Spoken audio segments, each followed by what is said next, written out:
cheios do Espírito Santo. Diz que eles estavam cheios do Espírito Santo. E Pedro começa a pregar, começa a falar como foi a trajetória, como ele foi chamado, sabe, quem ele era, todo como foi o relacionamento dele com Jesus. E diz que no término desse testemunho, que foi o que ele fez ali, contou um testemunho, falou do amor de Deus, falou do reino.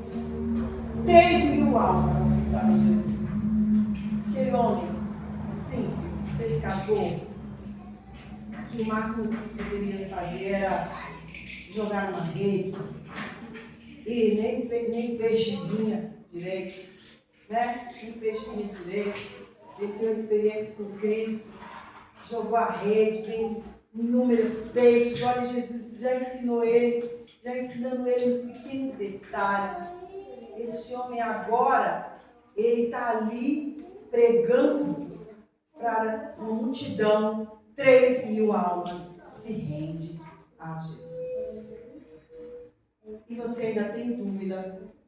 E você ainda tem dúvida do que Deus pode fazer na sua vida? Então começa de novo a imaginar como você estaria se estivesse vivendo o chamado de Deus para a sua vida. Comece a imaginar isso. Comece a imaginar de onde você parou. E você também pode achar que já está vivendo esse chamado. Eu estou vivendo já ele. Você sabia que Saulo também pensava assim. Ele acreditava que estava exatamente vivendo o que Deus queria na vida dele. Mas um dia ele teve um encontro com Cristo. E Jesus, ele não mudou, não apagou a memória dele. Jesus não apagou a memória dele. Ele mudou a visão dele.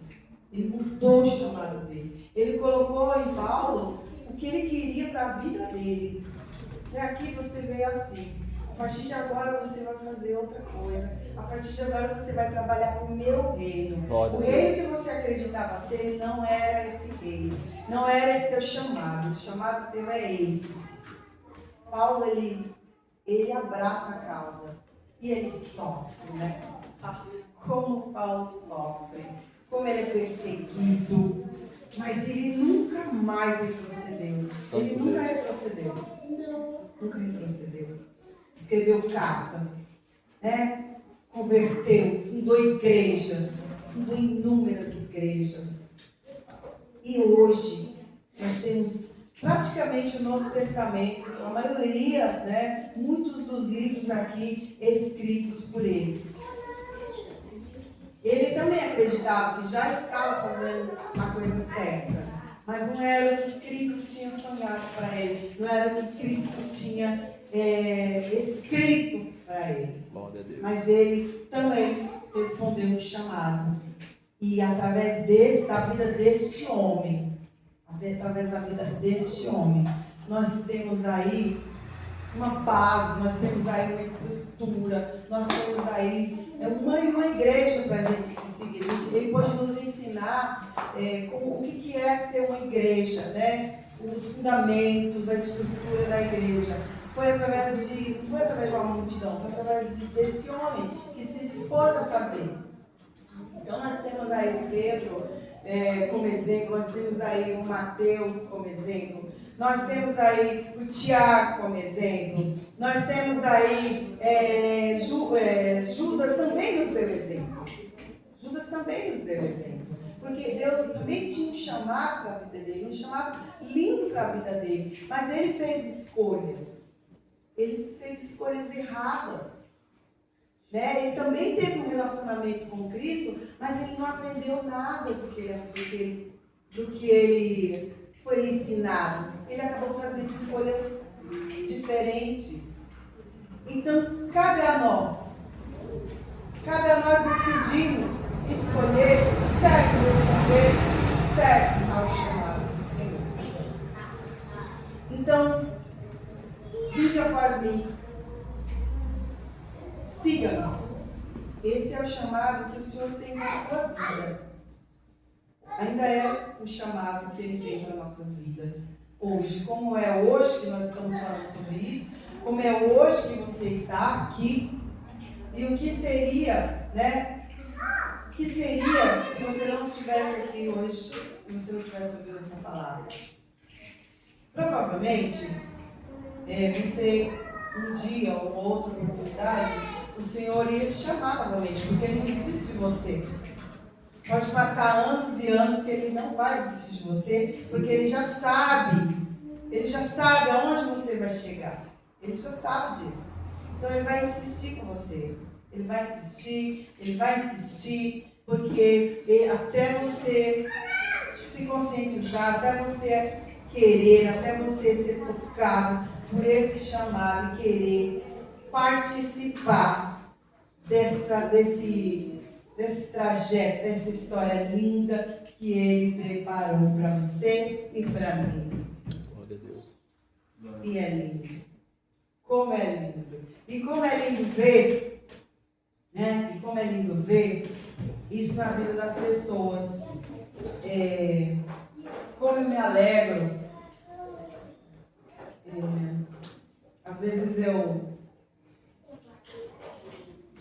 fico imaginando, às vezes eu olho na vida de algumas pessoas, no meu convívio, no meu cotidiano, eu consigo ver tanta capacidade nelas e também consigo ver a limitação que cada um tem. E aí eu falo assim, como que a pessoa não enxerga, né? Tanto talento. E aí, quantas vezes eu também já passei por isso, né? Isso, eu faço as perguntas, aí vem Deus me respondendo. Quantas vezes eu já passei por isso, né? Quantas pessoas já me falaram, olha, desenvolve isso, e eu não me vi assim, né? Não me vi assim. E aí o Senhor fala assim no meu coração, tenha paciência e busque em mim uma forma, um método, um jeito de ajudar, sabe? O principal motivo é falar para aquele ser que você acredita nele, né? Eu acredito em você, eu acredito que você é capaz de ser melhor. Eu acredito que, porque foi isso que Deus, que é isso que o Senhor fala para nós, que sempre acredita em nós, e o nosso dever é acreditar nas pessoas, é acreditar que elas são capazes de melhorar.